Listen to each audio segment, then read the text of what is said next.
Psych Castelnau, sur écoute. J'ai un cambriolage sur Saint-Gély. Pas de problème. On s'y rend. Bonsoir, monsieur. Bonsoir. Bon, alors, ils ont pris quoi?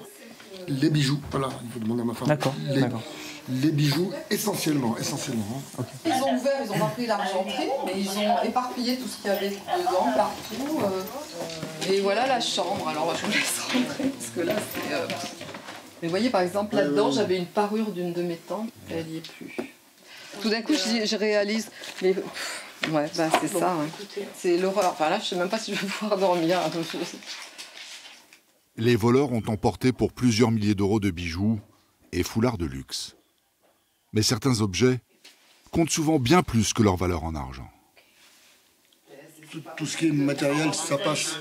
Mais c'est le côté sentimental, quand un parent vous donne quelque chose, vous y tenez, quoi. Voilà, bon, voilà, c'est tout, c'est toujours pareil. Hein, c'est comme nous tous. Hein, bon, ça se remplace pas. Ça se remplace pas, voilà. Bon. Ce soir-là, c'est la 4e effraction pour les gendarmes de Montpellier. Ouais. Au revoir. Et ce n'est pas la dernière. Bon. Des tentatives ou des cambriolages comme celui-ci, il y en a un toutes les 90 secondes en France. Soit 200 000 par an, selon le ministère de l'Intérieur. Ces 3 montes en l'air n'ont pas eu le temps de dévaliser cette maison. Rapidement prévenus, les policiers les ont vite arrêtés. Il faut dire que pour mettre fin au fléau, l'État a mis les moyens. Des unités spécialisées de police et gendarmerie ont été créées dans tous les départements. Étienne 68 de TV 870, bravo. Pendant plusieurs mois, nous avons suivi le quotidien de ces groupes anti-cambriolage à Mulhouse et Fréjus. Top, les gars, top. Des enquêtes longues et difficiles, surtout quand ils ont affaire à des gangs bien organisés. Ça commence.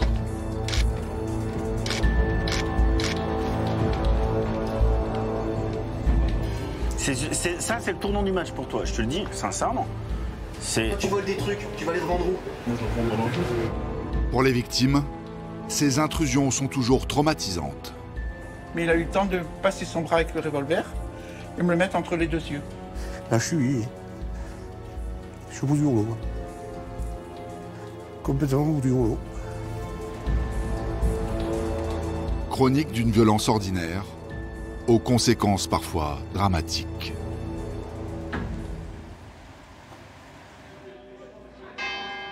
À Mulhouse, dans un quartier résidentiel, des garages ont été fracturés. Ce cambriolage d'apparence banale n'est pas aussi anodin qu'il n'y paraît. Est-ce que c'est là qui est venu? Bonjour, Major. C'est la police? Bonjour, monsieur. C'est pour cette raison que Mathieu, brigadier chef du groupe anti-cambriolage de la police, a fait le déplacement. Il y a quoi comme moyen d'accès ici? Ici. Ici? Visiblement, il passe sous la porte. Elle a été forcée. D'accord, elle a été forcée. Au pied de biche, il force au niveau du verrou. Oui. Il déboîte. Oui, mais c'est... Oui. Et après, il rentre dessous. Et le montant Vous avez des caméras dans les garages? Non? D'accord. Donc entre 2h et 2h30, vous m'avez dit que vous avez entendu du bruit? Oui. Du bruit de ferraille? Voilà. Un élément retient l'attention de Mathieu. Aucune voiture n'a été volée. Les cambrioleurs ont juste emporté le matériel facile à transporter. Il vous a été dérobé quelque chose? Le matériel de pêche. Matériel de pêche, d'accord. Toute la gamme. Épuisette, tout... Ah oui, d'accord. Les stabilisateurs pour la carpe Oui, et tout. tout. Ah oui, d'accord. Est-ce qu'il se vend facilement sur le bon coin? Bah oui. Pour Mathieu, ce fric-frac est signé. Ou ailleurs. Oui. Le gang des pilleurs de caves vient de frapper une nouvelle fois. Depuis plusieurs semaines, cette bande dévalise les sous-sols des immeubles dans tout Mulhouse. Une razzia d'une ampleur inédite. C'est 4, 5, 10 par semaine, quoi. Et puis, des fois, c'est beaucoup plus parce qu'il peut arriver que sur une série, ils fassent 14 caves au même endroit la même nuit, quoi. Donc là, c'est 14 faits. Là, on est à peu près à 160 faits depuis le début de l'été, donc c'est énorme. Alors, pour mettre le gang hors d'état de nuire, les techniciens de la police travaillent comme sur une scène de crime. Sans aucun témoin, l'ADN et les empreintes laissées sur place seront des preuves capitales. Série de traces papillaires, c'est plus que ce qu'on a d'habitude. Il est temps de les arrêter. Les habitants sont à bout. Ça fait la 6e fois depuis qu'on est ici. Hein. Ça a été les caves 2 fois. 2 fois ici, le garage tout seul, et le reste ensemble. 6 fois. Mais le gang des pilleurs de caves semble insaisissable. Au commissariat, Mathieu et ses collègues épluchent les vols des derniers jours. Du 19 août, ils ont fait 16 caves. Le même soir, donc il y a eu 38 et 40 Jean-Martin, c'est ça? Ouais. Et tu vois, en date du 16 août, 37 rue Jean-Martin. Donc juste à côté, même rue, 2 jours avant. Moi, ce que je trouve le plus intéressant là, c'est vraiment la répétition, quoi. Par exemple, le 1er juin, 39 rue du Soleil. Là, il y a des caves qui sont impactées. Le 2 juin, 50 rue Jean-Martin. C'est juste à côté. Les enquêteurs pensent détenir enfin un indice, en tout cas une piste à exploiter. Par exemple, pour la 9 rue du Rouns, le 22, 4 caves. La bande semble avoir des quartiers de prédilection. Ils agissent sûrement près de leur domicile. D'accord. Voilà, on restait sur les lieux. Voilà. Là. Et donc on est sur le secteur Cité-Briand. Voilà. Franklin. Et Dolaire. Ouais, Franklin. Ouais, c'est ça, et Dolaire, ouais, ça marche. Et donc là, on commence... Les policiers pensent avoir délimité le bon périmètre de surveillance. Ils en veulent pour preuve la facilité avec laquelle les voleurs font disparaître rapidement des objets de toutes les tailles. On a pas mal d'outillage électroportatif, des articles de pêche, il y a beaucoup de vélos. Radio de chantier, vélo, écran d'ordinateur, ponceuse, perceuse. On est vraiment sur l'outillage. Groupe électrogène. Groupe électrogène, c'est quand même même un petit modèle. Et en fait, ce qui est impressionnant, c'est qu'on a des objets qui sont volumineux, hyper volumineux. Donc, on suppose que c'est pas forcément un seul et même individu qui quand même le fait. Parce que là, par exemple, on a 100 bouteilles de vin. Donc voilà, ou ils sont plusieurs, ou le mec il vient 50 fois, quoi. J'exagère un petit peu, mais bon. Le gang des pilleurs de caves semble bien organisé, avec d'un côté les cambrioleurs et de l'autre les revendeurs.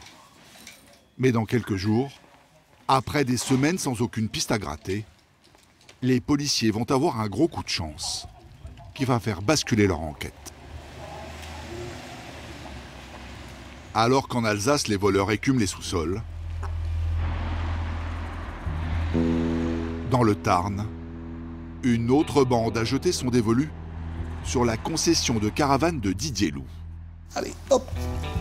Elle a déjà été cambriolée 6 fois. 70, 100. Merci bien. Merci à vous, bonne journée et bonnes vacances alors. Les caméras ont filmé la dernière intrusion des cambrioleurs. Et elle a bien failli tourner au drame pour le commerçant.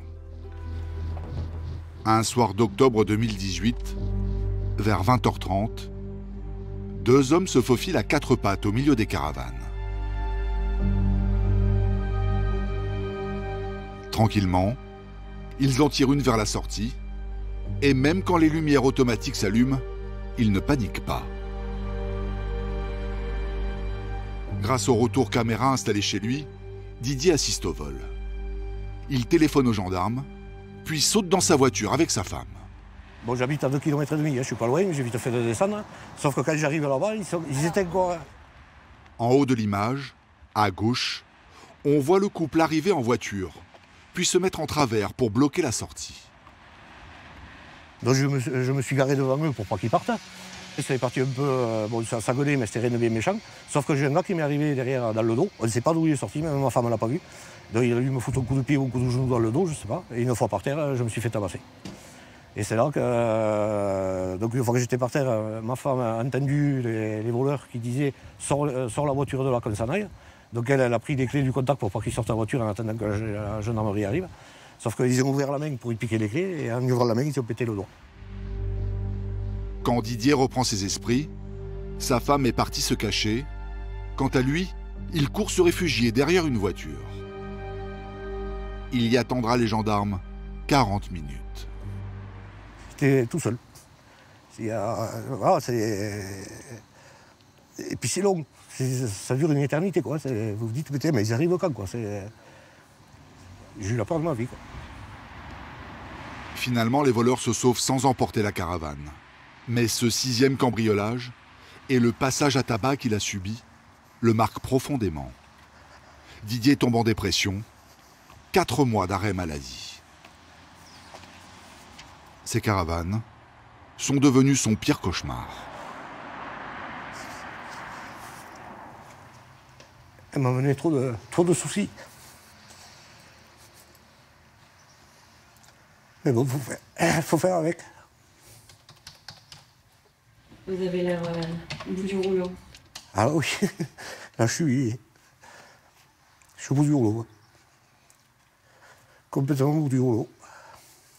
Mais bon, faut bosser. Je n'ai pas trouvé comment gagner des sous sans travailler, donc faut bosser. Et vous faire avec. Pendant son arrêt maladie, sa famille assure l'intérim. Mais ça n'est pas suffisant. Son chiffre d'affaires s'effondre. Au mois de décembre 2017, j'étais à un chiffre d'affaires de 40 872 €. Et décembre 2018, je me suis retrouvé avec un chiffre d'affaires de 4 240 €. Un chiffre d'affaires divisé par 10. Sa société est placée en redressement judiciaire. Son banquier le lâche, son assureur aussi. Il ne veut plus couvrir le bâtiment et les 150 000 € de caravane stationnée sur le parking. Refus de souscription, compte tenu de l'activité dite sensible. Voilà. Ils ne veulent pas me couvrir le véhicule à cause des vols et de l'agression que j'ai eue au mois d'octobre. Il ne faut pas que je me fasse voler quoi que ce soit. Pour convaincre une nouvelle compagnie d'assurance, Didier n'a pas le choix. Il doit renforcer la sécurité avec un système d'alarme plus performant ou encore engager une société de surveillance. Seulement, tout cela a un coût. Je n'ai pas installé de nouveau système pour une bonne raison, c'est que c'est hors de prix. Et que si au mois de novembre, j'ai toujours pas trouvé d'assureur, je suis obligé de fermer la boutique. Donc je ne vois pas pourquoi on va mettre 5-6 000 € dans un système d'alarme si c'est pour fermer maintenant dans un mois et demi, quoi. Au-delà des vols, les cambrioleurs ont fait de la vie de Didier et sa femme un enfer. Sans assurance, ils n'ont pas d'autre choix que de protéger eux-mêmes leur commerce. Mais à quel prix? Voilà, les chaussures neuves. Quand ils rentrent chez eux, le couple ne se repose pas. Quoi qu'ils fassent dans la maison, ils gardent un œil sur les caméras de vidéosurveillance.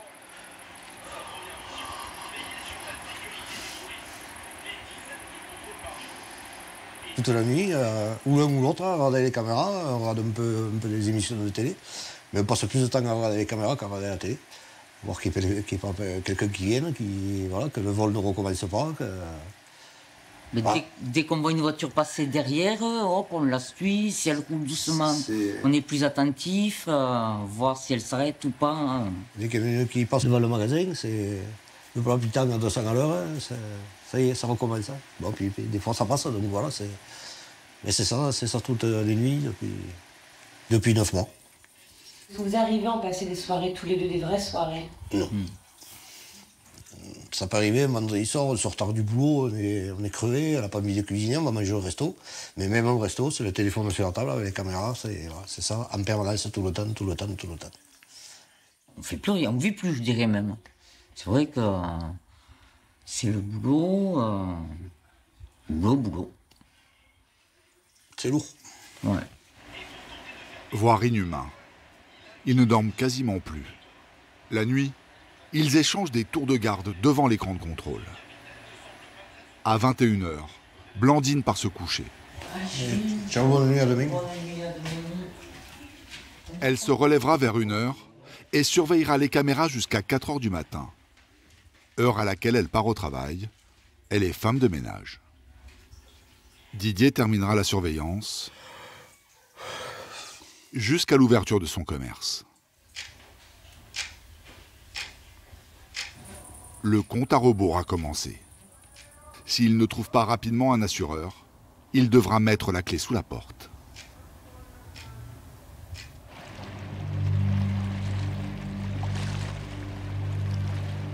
Être cambriolé, savoir que quelqu'un a fouillé dans votre intimité est toujours un choc. Mais pour les personnes qui tombent face à face avec les voleurs, alors là c'est un traumatisme. À Fréjus, c'est ce qui est arrivé à cette retraitée.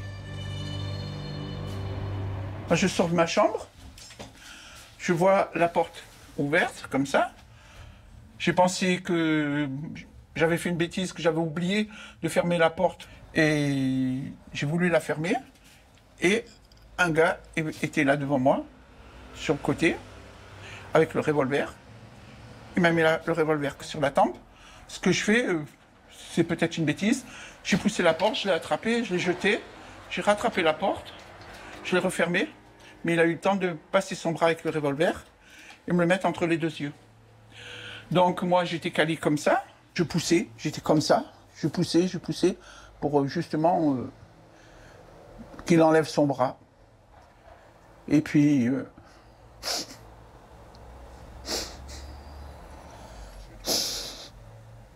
que j'aurais pu mourir. Qu'il aurait pu me tuer.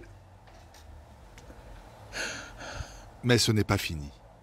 Marie est bousculée par un autre voleur qui était caché dans son salon. Les deux hommes arrivent à s'enfuir. La vieille dame a perdu le peu de biens qu'elle possède. Ils ont pris les bijoux. C'était une petite boîte qu'il y avait là. Petite boîte marron. Après, ils ont pris... Donc ici, il y avait mon ordinateur et ma tablette. Un vol d'une violence extrême pour quelques centaines d'euros. Mais 8 mois après son agression, la retraitée a peut-être une chance de voir un des deux hommes partir derrière les barreaux. Sébastien, le directeur d'enquête du commissariat de Fréjus, l'a convoqué, car il tient peut-être une bonne piste. Donc le premier qui tenait l'arme n'avait rien dans les mains. Hein. Non, non. Et le second donc, qui est arrivé derrière vous, oui. N'avait rien non plus dans les mains. Hein. Non, non, je ne pense pas qu'il avait quelque chose. Qu'on aille voler les gens riches, les milliardaires, encore je le comprendrais. Je dirais, bon, ils ont encore des sous derrière pour acheter autre chose. Mais moi, j'ai que 900 € de pension de vieillesse. Je paye 600 € de loyer, il me reste 300 € pour bouffer et payer l'EDF, payer ceci, cela. Et ils ont été me voler ça, voilà, je ne comprends pas, c'est tout. Je ne sais plus si je vous l'ai dit au téléphone. Et au final, nous avons retrouvé des traces d'ADN masculin sur une petite boîte manipulée dans la chambre de vos petits-enfants. Une boîte qui a été fouillée. Oui, ben oui. Hein? Oui. Donc ça correspond à l'ADN d'une personne. L'ADN désigne un homme bien connu des services de police pour des faits similaires. Est-ce que vous seriez en mesure d'identifier ces individus malgré les visages plus ou moins camouflés? Celui qui avait le revolver, oui. Les yeux, s'il arrive à me faire le même regard qu'il m'avait fait, oui. Je l'identifierai tout de suite. On va voir si jamais cela vous dit quelque chose. Sébastien a glissé la photo du suspect au milieu d'une vingtaine d'autres. La retraitée arrivera-t-elle à reconnaître son agresseur?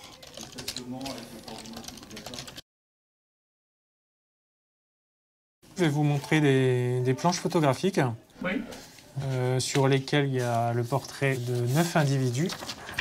Au commissariat de Fréjus, la vieille dame tente de reconnaître le cambrioleur qui l'a braqué chez elle avec une arme pour lui voler un ordinateur et quelques bijoux. C'est dur aussi d'accuser quelqu'un, si... Bien sûr. Non, il faut être formel. Hein. Ah oui, c'est ça. Sur celle-ci. Elle ne parvient pas à l'identifier, mais ce n'est pas un problème pour l'enquêteur. L'ADN du cambrioleur a été identifié. Vous voyez autre chose, d'autres précisions à apporter? Non, à part que j'ai la trouille. Parce que toi, tu connais, tu t'es passé devant. Ouais. Ouais. Le lendemain matin, dès 6 h, Sébastien et son collègue Christian partent vérifier l'adresse du suspect. Alors là, on va se rendre au domicile présumé du mis en cause pour être sûr, pour pouvoir l'interpeller, prévoir une opération, l'interpeller à une date prévue et de l'interpeller à coup sûr. Je vais monter à pied jusqu'à la résidence. Ouais. Donc je vais voir si déjà je vois son scooter. Ouais. Et ensuite je te préviens s'il descend. Ok. C'est comme ça? Ouais. Coup de chance, Christian croise l'homme qui sort de chez lui. Allô? C'est bien lui? D'accord. Ok. Quelques secondes plus tard, le suspect passe devant les deux policiers en scooter. Je suis arrivé au portail, il me passait devant. Donc on sait que demain matin il faut être là. Oui. Il faut être là, c'est tout. T'as toutes les infos sur la résidence?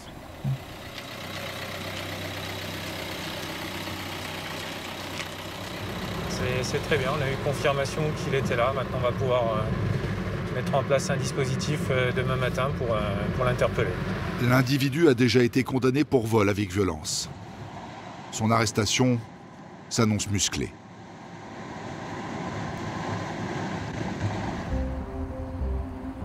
Dans le Tarn, la série noire continue pour Didier, le vendeur de caravanes. Quelques jours seulement après notre tournage, nouveau coup dur. Il a subi une 7e tentative de cambriolage. Ses caméras ont tout filmé. Voilà, vous les avez ici, là. On commence à les voir ici au bord. Il y en a un, une seconde derrière.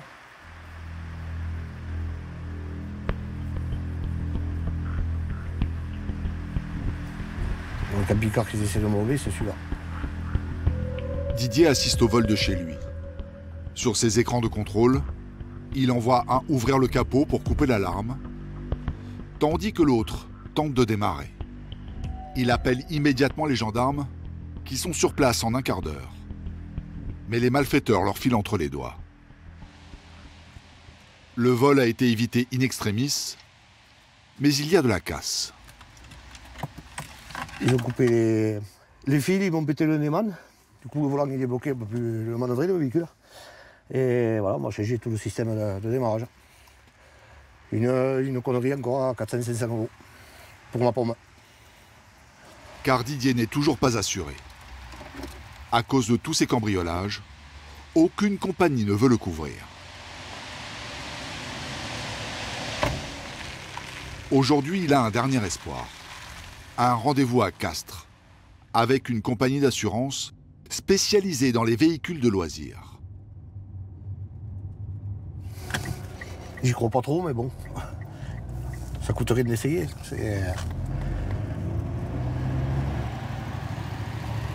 Didier est prêt à se battre. Une fois devant l'assureur, il met en avant tous les points positifs. Didier-vous Il faut trouver une assurance, ça doit chercher une assurance pour courir. Moi, les vols, je ne demande pas comme les vols, les véhicules.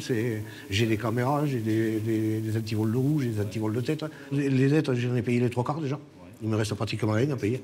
Il va me rester dans les 20-25 000 € à payer. À savoir que je fais en gros entre 450 et 500 000 € de chiffre d'affaires par an. Donc voilà. Mais les 7 cambriolages et la radiation de son ancienne assurance ne plaident pas pour lui. Au-delà de ça, il y a quand même des éléments qui sont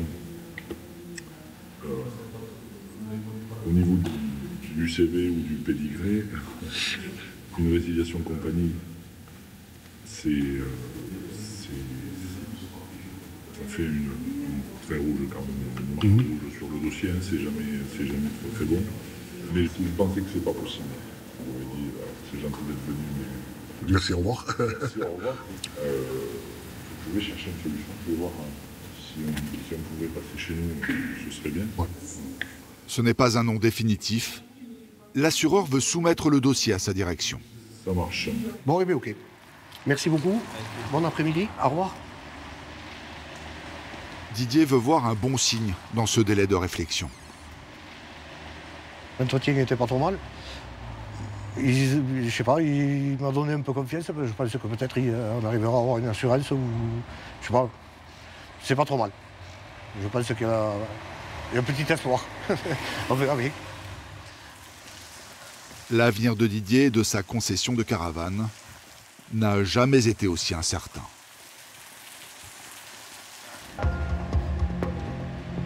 À Mulhouse, en revanche, l'enquête de Mathieu sur la bande des pilleurs de caves avance rapidement. Alors que les cambrioleurs menaient une nouvelle razzia en sous-sol, cet homme les a mis en fuite. Il en a même vu un très nettement. Est-ce qu'il avait un signe particulier? C'est pas notre roux ou jaune, mais j'étais sûr qu'il était jaune. D'accord, un jeune. Un jaune. Ok. Reste à savoir si le cambrioleur se trouve dans le fichier des policiers. Donc je vous remets le tapissage qui sera avec le procès-verbal, et puis je vous laisse regarder à votre rythme.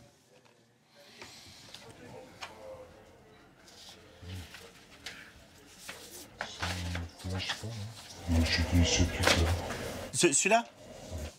Il désigne un jeune homme de 16 ans, connu pour divers cambriolages, et qui a la particularité d'avoir les cheveux décolorés en blanc.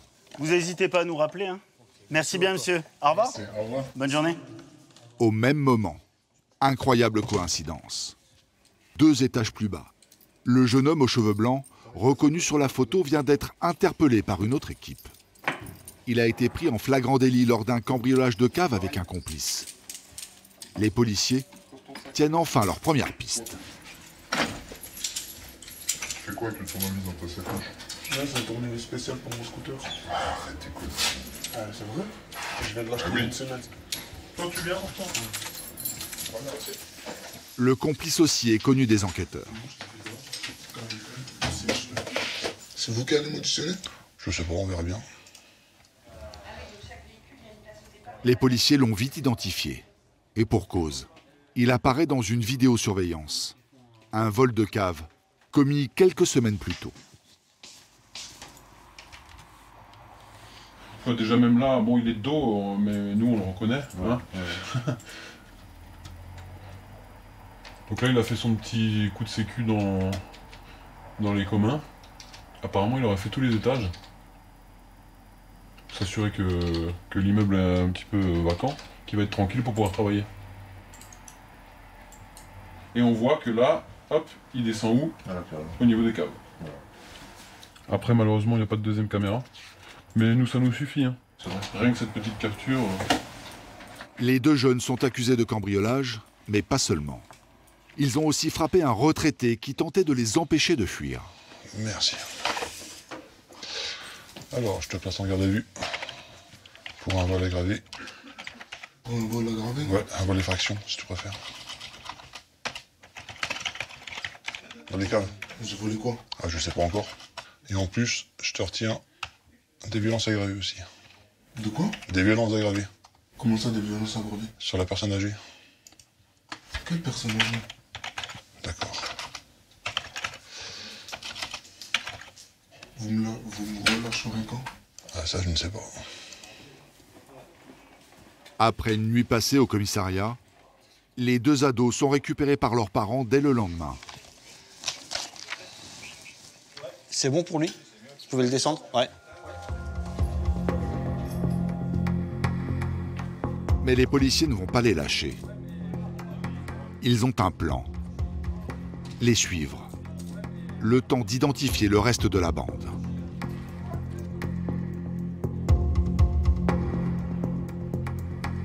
Au bout d'une semaine, la brigade anti-cambriolage a épinglé sur son mur des suspects 6 autres visages. Et cerise sur le gâteau, ils ont les adresses des receleurs. Voilà. Donc du coup, à gauche. Maintenant, les policiers ont besoin de preuves. Voilà, donc le mieux, ce serait qu'on se positionne juste ici. Sachant que des échanges, ça doit s'effectuer ici. On veut montrer que des cambrioleurs mineurs amènent des objets volés à ces personnes-là. Qu'elles ne puissent pas, quand on leur dira bah ça, comment vous l'avez eu, pouvoir nier.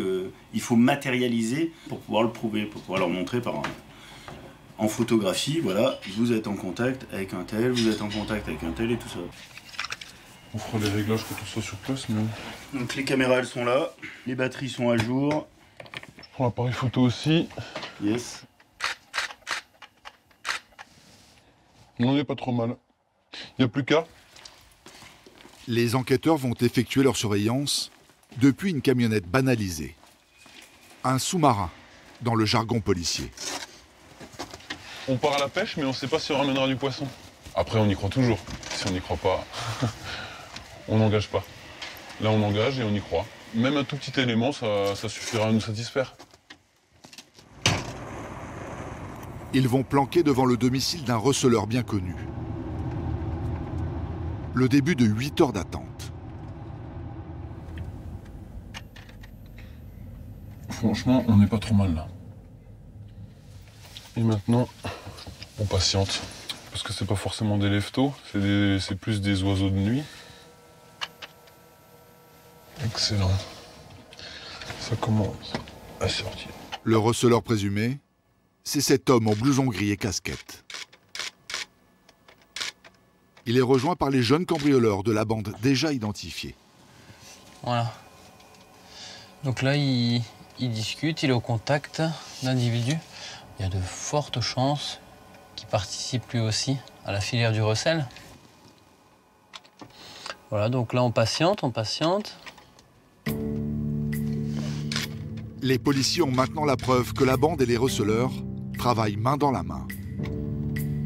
Dans 2 jours, ils vont lancer un vaste coup de filet qui, ils l'espèrent, mettra un coup d'arrêt au gang des pilleurs de cave.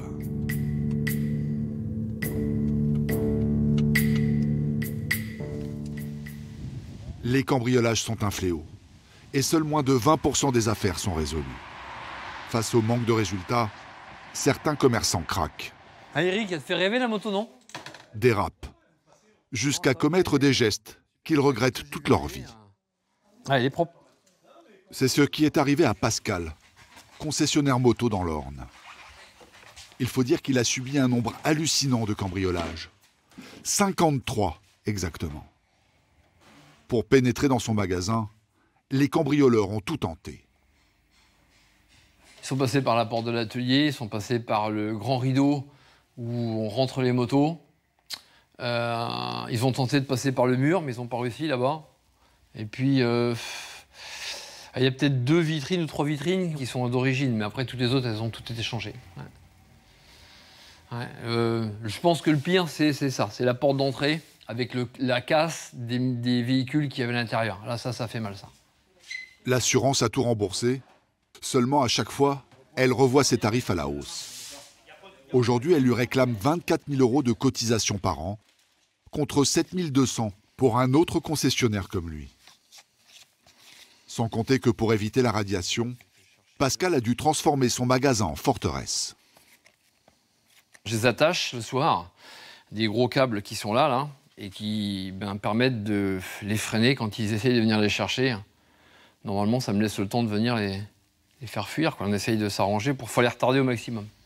En plus des caméras, il a aussi installé des capteurs infrarouges, des capteurs de vibration sur les vitrines et des plots anti-voiture bélier. Il en a eu pour plus de 35 000 €. Tous les jours, il faut arriver à fermer de façon à ce que le lendemain matin, on trouve tout ici.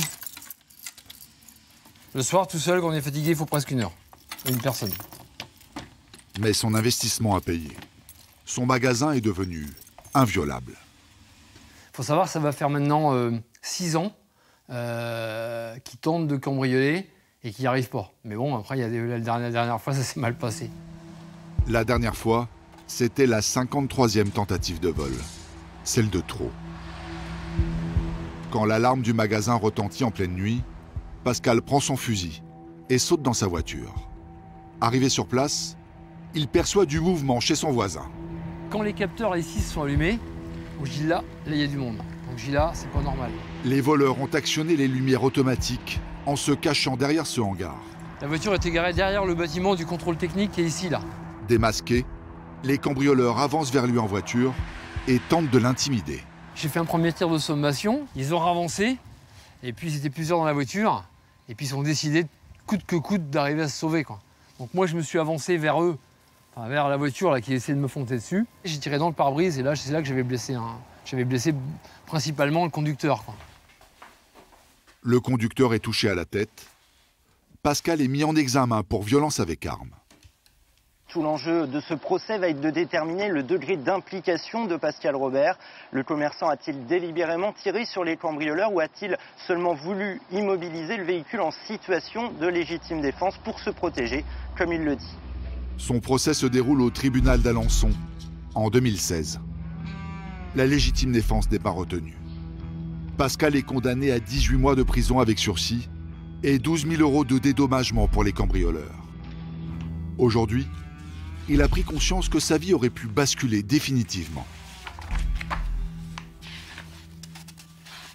C'est là que je me suis rendu compte qu'au-delà de se défendre et éventuellement me blesser, s'il avait encore été plus près et s'il avait surtout pas eu la vitre, j'aurais peut-être pu le tuer. Tuer quelqu'un pour un vol, non, c'est pas... Non. Là, si j'avais eu ça sur la conscience, j'avais eu ça le reste de ma vie. Là, c'est... En transformant sa concession en bunker, Pascal a opté pour la bonne solution. Il y a quelques mois, des voleurs s'y sont cassés une nouvelle fois les dents. C'était sa 54e tentative de cambriolage.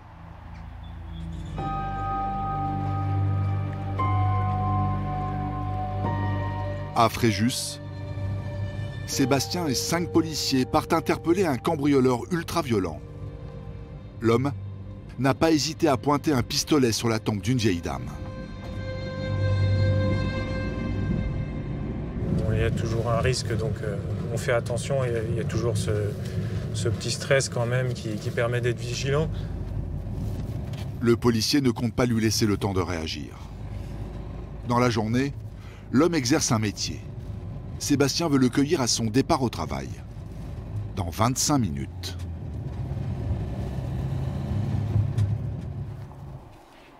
Les 5 policiers se déploient autour du bâtiment. Sébastien fait la vigie. De son côté, Christian s'assure que le suspect est toujours chez lui.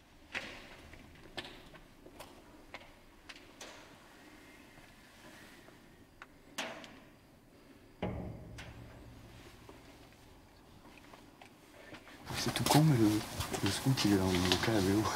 D'accord. Avec les casques. Montez dans la voiture, hein. Dès qu'il rentre, on laisse rentrer dans le local, on le pète dedans. Ouais.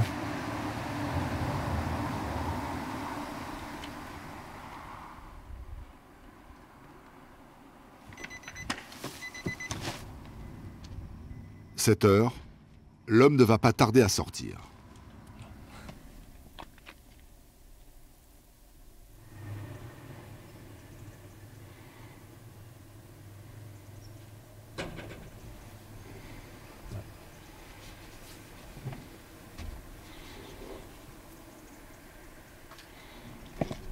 Top, les gars, top.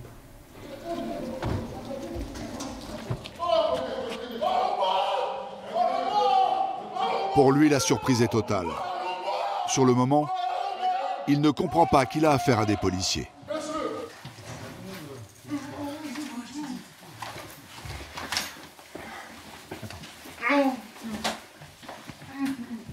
Qu'est-ce que vous allez faire maintenant?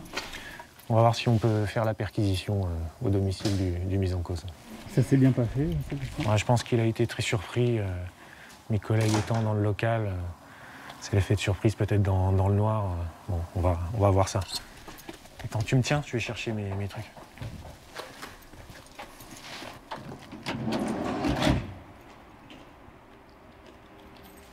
Après 2 heures de fouille, les enquêteurs ne repartent pas les mains vides. On fait le scout aussi. Pour le scout. La perquisition s'est déroulée sans incident. On a retrouvé des objets tels qu'un ordinateur portable qui correspond par rapport à la marque qu'on va présenter à la victime pour savoir si c'est bien le sien. On va vérifier tout ça au retour au service. Maintenant, reste à le faire avouer. Et là, c'est une autre histoire.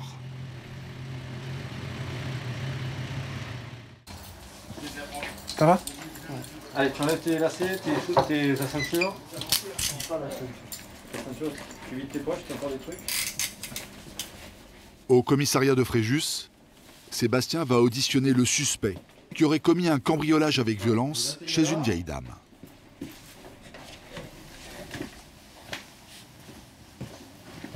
Moi j'ai rien fait, je viens de sortir chez moi pour aller travailler. Je croisais les keufs dans le Ne garage. parle pas pour le moment, on n'est pas sur ton audition. Je crois que j'ai des gens qui viennent m'agresser. Alors je vais t'expliquer ce qu'on te reproche. C'est un vol par effraction en réunion avec usage d'une arme commis le 6 février. Non, c'est pas moi. C'est pas moi, c'est pas moi. On va en parler. C'est pas moi ça. Et si vous avez une preuve, une vidéo, montrez-moi la vidéo. D'accord. Si vous Oui, avez on va te montrer tout ça.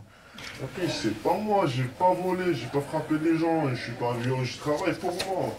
Je veux pas, ça m'arrive un truc quand... Ok. L'homme nie tout en bloc. Sébastien change de stratégie. On va le laisser un peu réfléchir à la situation, maintenant qu'il a connaissance des faits qui lui sont reprochés, des éléments que nous avons contre lui. Peut-être va-t-il changer de tactique et qu'il va nous révéler certaines choses.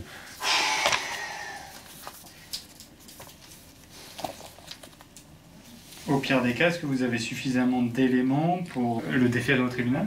Oui, le simple fait d'avoir ces empreintes génétiques sur le lieu de commission des faits, ça suffit amplement, sachant qu'il ne s'explique pas de plus sur la présence de son ADN dans la propriété de la victime.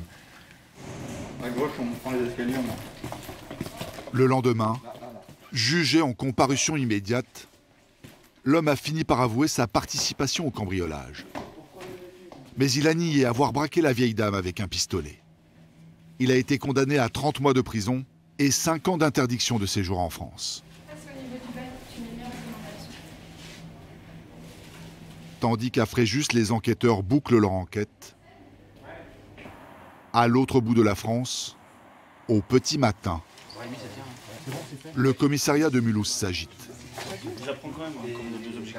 Mathieu et 35 policiers s'apprêtent à faire tomber le gang des pilleurs de cave et les receleurs qui écoulent les objets dérobés. Bonjour à tous, est-ce que tout le monde peut se rapprocher, s'il vous plaît? Une ultime chose encore, notamment pour les receleurs, comme on est sur des perquis qui peuvent éventuellement déboucher sur des découvertes conséquentes, il y a un fourgon qui a été prévu. Au niveau des perquis, Stéphane va un peu vous dire aussi de faire preuve de discernement en matière d'éventuelles saisies. Voilà. Tout ce qui est vélo, on prend du matériel correct, quoi. Je veux dire, c'est pas la peine de prendre des épaves. Hein. L'outillage, c'est pareil, hein. Du gros outillage, quoi. C'est bon? Allez, et comme on dit à Mulhouse, hein.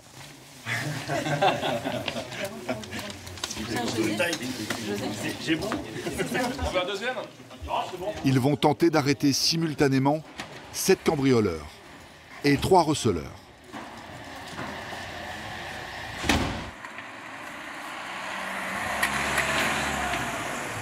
Mathieu et son collègue ont pour cible 2 frères en rupture familiale. Ils ont été logés par l'aide sociale à l'enfance dans un hôtel du centre-ville. Étienne 68 de TV 870, bravo. C'est quoi le risque sur ce genre d'opération? Le risque, c'est qu'ils aient des armes et il y a un autre risque qui risque de passer par les toits. Ouais, c'est pas, je pense pas. Vas-y, voir.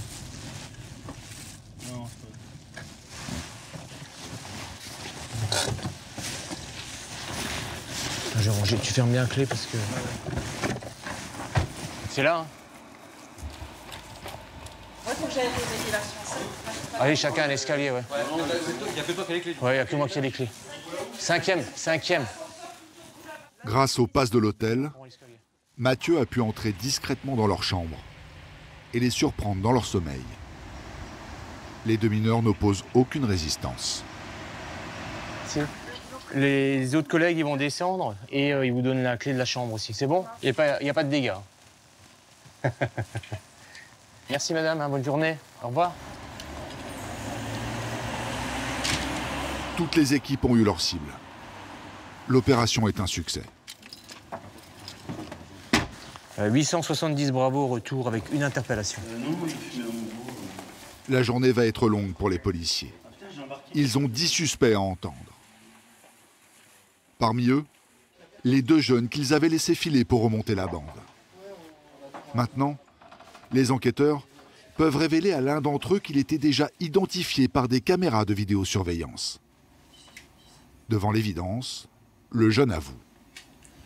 C'est qui ça? C'est moi. Oh non. Ah ouais, des fois il y a des caméras cachées. Et tu vas où, Kiki, là? Dans ma cave. Qu'est-ce que t'as volé? Un vélo Between. Combien t'as pété de câbles? Je crois qu'il y avait 2 portes. Ok. Ah bah, c'est bon. Ah, tu vas me montrer les 52 adresses, là? Et même bien plus. L'adolescent a fracturé 70 caves. Dans le bureau voisin, Mathieu tente de convaincre un autre membre de la bande de donner le nom du receleur. Seulement, l'adolescent n'arrête pas de dire tout, et son contraire. T'as 1 heure. T'as 1 heure pour que ça soit propre, d'accord? Alors commence déjà à réfléchir à ce que tu as fait. Dans l'histoire, il est non. Ça, c'est le tournant du match pour toi, je te le dis sincèrement. Quand tu voles des trucs, tu vas les revendre où? Ouais, t'as jamais rien rendu à Ali? Voilà. Ah. Entre-temps, on n'a pas enfilé des perles. On t'a pris en photo, hein? On a fait des surveillances. On sait que tu vas là-bas. Hein? Tiens, regarde. Regarde si t'es pas beau. Et juste devant chez Alib, c'est sympa. Hein, mais de toute façon, je te montrerai en audition. Tu as jamais rien revendu à Ali? Alors tu l'as déjà revendu quoi? Le vélo. On est d'accord, merci.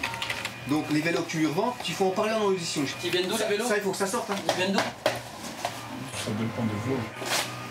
De vol de câble. C'est parce qu'on est venu nous dire des choses? Un peu plus loin, le receleur est lui aussi sur le grill. Il dit ne pas parler français. Un interprète l'assiste. Tu dis pas toute la vérité. Alors, regarde, ça fait pas partie de l'audition. Alors, est-ce que tu maintiens que t'as jamais racheté des objets qu'on est venu te proposer? Comme par exemple des vélos. Je te laisse par exemple le vélo. Exemple, hein. C'est un exemple. C'est un exemple. Allô? C'est un exemple. Eh, t'as jamais rien acheté? Je te laisse le vélo, madame. Jamais. Voilà, ici, je te laisse. Si, j'ai acheté. Des lunettes. Non, il faut que tu avances un peu. Je te dis que tu as été surveillé. Tu crois que je me suis fait chier à prendre des photos parce que je te trouvais beau?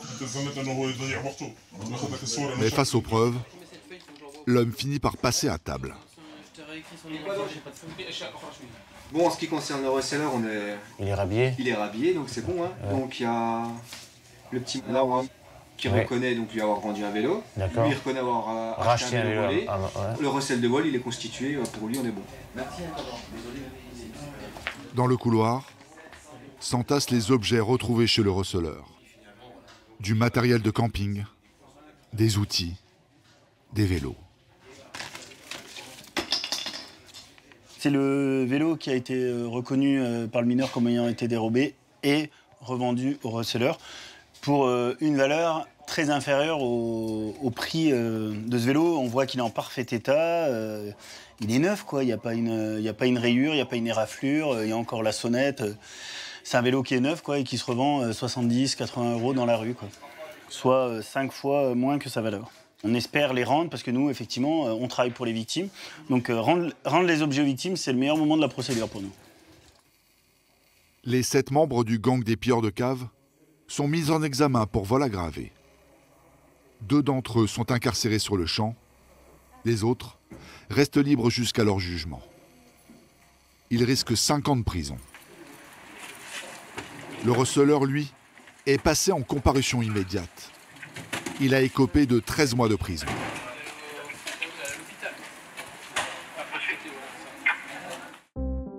Dans le Tarn, c'est aussi une bande de voleurs qui a mis Didier dans une situation délicate.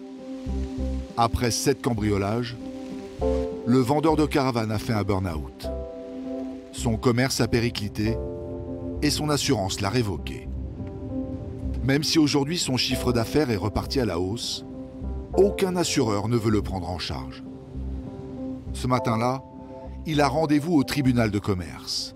Un juge doit statuer sur la viabilité de son entreprise. Et surtout, s'il peut continuer d'exercer sans aucune assurance. Je pense que c'est la fin, ça y est. Puis, au pire, ça ne sera pas plus mal non plus, parce que passer toutes les nuits à surveiller comme on fait, à dormir 4 heures par nuit. On n'en peut plus, on va y laisser la santé.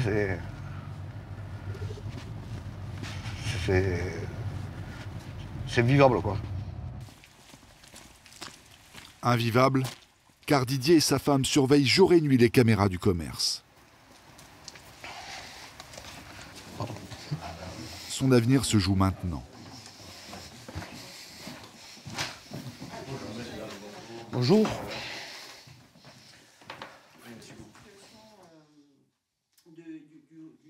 De la réponse assez extraordinaire du BCT, j'avoue. Au revoir.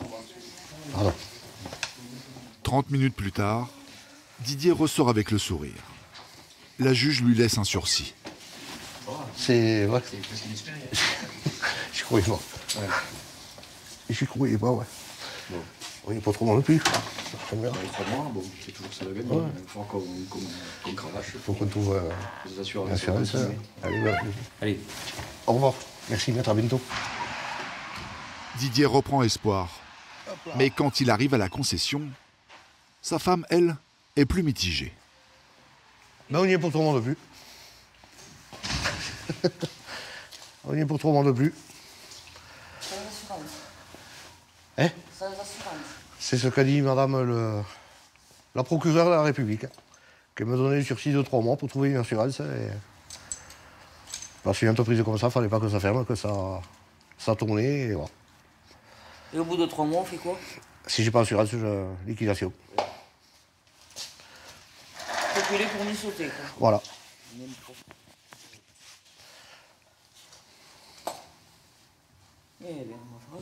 Mais on va continuer à passer les nuits pendant 3 mois de plus. Ah, tu vas pas penser à ça, moi j'ai pensé, ouais. Seulement, son bel enthousiasme a été vite douché. 2 mois plus tard, il n'y a quasiment plus de caravane sur le parking. Cette fois-ci, le coup de grâce est venu de son propriétaire. Les bâtiments n'étant plus assurés, il lui a demandé de quitter les lieux. Ça fait mal au ventre. Ça me fait mal au ventre de couler cette affiche. Mais malheureusement, on ne peut pas faire autrement. Comme j'ai toujours pas trouvé d'assurance qui va me couvrir, j'ai été obligé de fermer la boutique.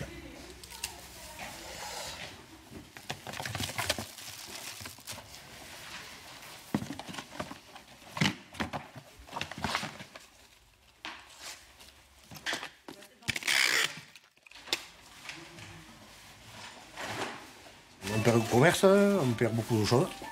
Mais on va gagner en qualité de vie, parce que passer les nuits à surveiller derrière les caméras, ça va être fini. Une meilleure qualité de vie, je pense. Moins de stress, moins de... On y remet un peu plus de 4-5 heures par nuit, quoi. On pourra arriver à faire des nuits complètes, en fait. Ça fait 5 ans qu'on ne sait pas ce que c'est que de faire des nuits complètes. Le papier, c'est du bourrin. Ça fait... L'ancien mécano reconverti dans la vente de caravanes remballe ses rêves. Les cambriolages ont eu raison de son entreprise.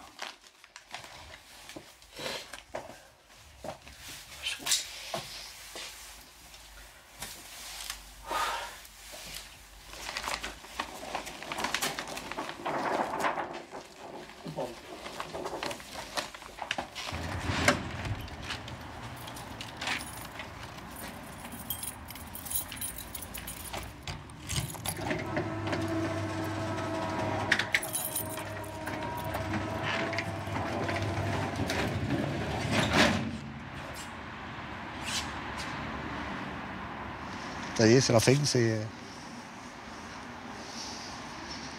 Le bouquin est fermé. Depuis notre tournage, Didier va beaucoup mieux. Il a retrouvé du travail comme salarié dans une concession automobile. Et même s'il n'est plus patron, il envisage aujourd'hui l'avenir plus sereinement.